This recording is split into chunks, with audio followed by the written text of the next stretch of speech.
ಸರಿ, ಹಾಗಾದ್ರೆ ಇದನ್ನ ಶುರು ಮಾಡೋಣ. ಹ್ಮ್ ನಾವಿವತ್ತು ಚರ್ಚಿಸ್ತಿರೋ ಆಕಾರದ ಮೊದಲ ಸಾಲುಗಳೇ ಒಂಥರ ಮೈಜುಮ್ಮೆನ್ನಿಸುತ್ತೆ. ಹ್ಮ್ ಕೇರಳದ ನಿರ್ಜನ ರಸ್ತೆಯೊಂದರಲ್ಲಿ ಒಬ್ಬ ವ್ಯಕ್ತಿ ತಾನು ಹಿಂದೆಂದೂ ಕಂಡಿರದ ಮಹಿಳೆಯನ್ನು ಹಿಂಬಾಲಿಸಿದ. ಹ್ಮ್ ಬೆಳಗಾಗುವುದರಲ್ಲಿ ಅವನ ಹೆಜ್ಜೆ ಗುರುತುಗಳು ಮಾತ್ರ ಮರಳಿದವು. ಹೌದು, ಇದು ಕೇರಳಲು ಜಾನಪದದಲ್ಲಿ ಬರುವ ಮೋಹಿನಿ ಅನ್ನೋ ಒಂದು ನಿಗೂಢ ಪಾತ್ರದ ಬಗ್ಗೆ ಅಲ್ವಾ? ಖಂಡಿತ. ಆದ್ರೆ ಇಲ್ಲಿ ಒಂದು ಇಂಟ್ರೆಸ್ಟಿಂಗ್ ವಿಷಯ ಏನಂದ್ರೆ, ಮೋಹಿನಿ ಅಂದ್ರೆ ಕೇವಲ ಒಂದು ದೆವ್ವ ಅಲ್ಲ. ಓ, ಹಾಗಲ್ವಾ? ಇಲ್ಲ, ನಮ್ಮ ಆಕಾರದ ಪ್ರಕಾರ ಅವಳು ಆ ಆಸೆಯನ್ನು ತಿಂದು ಬದುಕುವ ಮತ್ತು ರೂಪ ಬದಲಿಸುವ ಒಂದು ಶಕ್ತಿ. ಆಸೆಯನ್ನು ತಿಂದು ಬದುಕುವುದಾ? ಹೌದು, ಅದಕ್ಕೆ ನೋಡಿ ರಾತ್ರಿ ಹೊತ್ತು ಯುವಕರು ಒಂಟಿಯಾಗಿ ಓಡಾಡಬಾರ್ದು ಅಂತೆ ಹಿರಿಯರು ಎಚ್ಚರಿಕೆ ಕೊಡೋದು. ನಿಜ, ಅವಳ ವರ್ಣನೆ ಕೂಡ ಅಷ್ಟೇ ವಿಚಿತ್ರವಾಗಿದೆ. ಅಸಾಧಾರಣ ಸೌಂದರ್ಯ, ಉದ್ದ ಕೂದಲು, ಬಿಳಿಚಿದ ಚರ್ಮ ಮತ್ತೆ ಮುಖ್ಯವಾಗಿ ರೆಪ್ಪೆ ಮಿಟುಕಿಸದ ಕಣ್ಣುಗಳು. ಎಕ್ಸಾಕ್ಟ್ಲಿ, ಆ ರೆಪ್ಪೆ ಮಿಟುಕಿಸಿದ ಕಣ್ಗಳಲ್ಲೇ ಗೊತ್ತಾಗತ್ತೆ ಅವಳು ಮನುಷ್ಯಳಲ್ಲ ಅಂತ. ಅದು ಒಂದು ರೀತಿ ಮೊದಲನೇ ಸುಳು ಅಲ್ವಾ? ಖಂಡಿತ. ಅವಳು ಕಾಣಿಸಿಕೊಳ್ಳೋ ಜಾಗಗಳು ಅಷ್ಟೇ, ನದಿ ತೀರ, ತಾಳೆತೋಪು, ಒಂಟಿ ದಾರಿಗಳು. ಅಂದ್ರೆ ನಿರ್ಜನ ಪ್ರದೇಶಗಳು. ಹೌದು, ಅಪಾಯ ನಮ್ಮನ್ನು ಹುಡುಕಿ ಬರೋದಿಲ್ಲ, ನಾವೇ ಅದರ ಕಡೆಗೆ ಆಕರ್ಷಿತರಾಗ್ತೀವಿ ಅನ್ನೋ ಹಾಗೆ. ಹಾಗಾದ್ರೆ ಆ ಕಥೆ ಹೇಗೆ ಮುಂದುವರಿಯುತ್ತೆ? ಒಬ್ಬ ವ್ಯಕ್ತಿ ಅವಳನ್ನು ನೋಡ್ತಾನೆ. ಹೌದು, ರಾತ್ರಿ ಹೊತ್ತು ನೋಡ್ತಾನೆ. ಅವಳ ಸೌಂದರ್ಯಕ್ಕೆ ಸಂಪೂರ್ಣವಾಗಿ ಮರುಳಾಗ್ಬಿಡ್ತಾನೆ.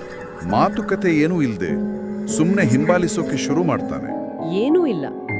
ಆ ಸಮಯದಲ್ಲಿ ಆಕಾರ ಹೇಳೋ ಹಾಗೆ ಅವಳ ಪಾದಗಳು ನೆಲಕ್ಕೆ ತಾಗುತ್ತಿರ್ಲಿಲ್ಲ. ಆದ್ರೆ ಅವನಿಗದು ಗಮನಕ್ಕೆ ಬರೋದಿಲ್ಲ. ಇಲ್ಲ, ಯಾಕಂದ್ರೆ ಆಸೆ, ಆ ಮೋಹ ಅವನ ತರ್ಕವನ್ನೇ ಮುಚ್ಚಿ ಹಾಕಿರುತ್ತೆ. ಇದೊಂದು ರೀತಿ ರೂಪಕ ಇರಬಹುದಾ? ಅತಿಯಾದ ಆಸೆ ನಮ್ಮ ಕಣ್ಣು ಕುರುಡಾಗಿಸುತ್ತೆ ಅನ್ನೋದಕ್ಕೆ. ಖಂಡಿತವಾಗಿಯೂ ಈ ಜಾನಪದ ಕಥೆಗಳ ತಿರುಳೇ ಅದು. ಅವನು ಅವಳನ್ನು ಹಿಂಬಾಲಿಸಿಕೊಂಡು ಒಂದು ಪಾಳು ಬಿದ್ದ ಮನೆಗೆ ಹೋಗ್ತಾನೆ. ಅಲ್ಲಿ ನೀರ್ ಕೇಳ್ತಾನೆ ಅಲ್ವಾ? ಹೌದು, ನೀರು ಕೇಳಿದಾಗ ಭಯಾನಕ ಸತ್ಯ ಹೊರಬರುತ್ತೆ. ಅವಳು ತಿರುಗಿದಾಗ ಅವಳ ಮುಖ ಪೂರ್ತಿ ಪೊಳ್ಳಾಗಿತ್ತು, ಕಣ್ಣುಗಳು ಕಪ್ಪಾಗಿದ್ವು ಮತ್ತು ಅವಳ ಪಾದಗಳು ಹಿಂದಕ್ಕೆ ತಿರುಗಿದ್ವು.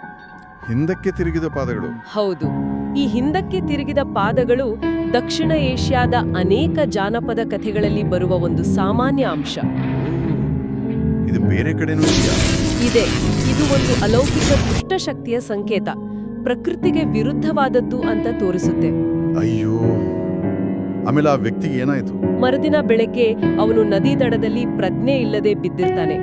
ಕೆಲವರು ಹೇಳೋ ಪ್ರಕಾರ ಅವನು ಬದುಕುಳಿದ್ರು ಮತ್ತೆಂದೂ ಮಾತಾಡಲೇ ಇಲ್ಲ. ಹಾಗಾದ್ರೆ ಈ ಕಥೆಗಳು ಕೇವಲ ಭಯ ಹುಟ್ಟಿಸೋಕ ಅಥವಾ ಇದರ ಹಿಂದೆ ಬೇರೆನಾದ್ರೂ ಉದ್ದೇಶ ಇದೆಯಾ? ಖಂಡಿತ ಇದೆ. ಮೋಹಿನಿಯಿಂದ ಪಾರಾಗಲು ಕೆಲವು ನಿಯಮಗಳಿವೆ ಅಂತ ಹೇಳ್ತಾರಲ್ವಾ? ಹೌದು. ಆ ನಿಯಮಗಳೇ ಈ ಕಥೆಯ ಸಾಮಾಜಿಕ ಪಾಠ. ರಾತ್ರಿ ಒಂಟಿ ಮಹಿಳೆಯನ್ನು ಹಿಂಬಾಲಿಸಬೇಡ ಅನ್ನೋದು ಕೇವಲ ಮೋಹಿನಿಗಲ್ಲ, ಅದು ಮಹಿಳೆಯರಿಗೆ ಗೌರವ ಕೊಡು ಅನ್ನೋ ಪಾಠ. ಗೆಜ್ಜೆಯ ಸದ್ದು ಕೇಳಿದರೆ ಹಿಂತಿರುಗಿ ನೋಡಬೇಡ ಅಂದ್ರೆ ಅಪಾಯಕಾರಿ ಕುತೂಹಲ ಬೇಡ ಅಂತ. ಪ್ರತಿಯೊಂದು ನಿಯಮದ ಹಿಂದೆ ಒಂದು ಬದುಕಿನ ಪಾಠ ಇದೆ. ಹಾಗಾದ್ರೆ ಇದು ಒಂದು ರೀತಿಯ ಸಾಮಾಜಿಕ ಎಚ್ಚರಿಕೆ. 100ಕ್ಕೆ 100. ಆದ್ರೆ ಇವತ್ತಿಗೂ ಈ ಕಥೆ ಜೀವಂತವಾಗಿದೆ ಅನ್ನೋದು ಆಶ್ಚರ್ಯ ಅಲ್ವಾ? ಆಕಾರದ ಪ್ರಕಾರ ಮೀನುಗಾರರು ಈಗಲೂ ಅವಳ ಪ್ರತಿಬಿಂಬವನ್ನ ನೀರಿನಲ್ಲಿ ನೋಡ್ತೀವಿ ಅಂತಾರೆ. ಆ ಗೆಜ್ಜೆಯ ಸದ್ದು ಕೇಳಿಸ್ತೆ ಅಂತಾನು ಹೇಳ್ತಾರೆ.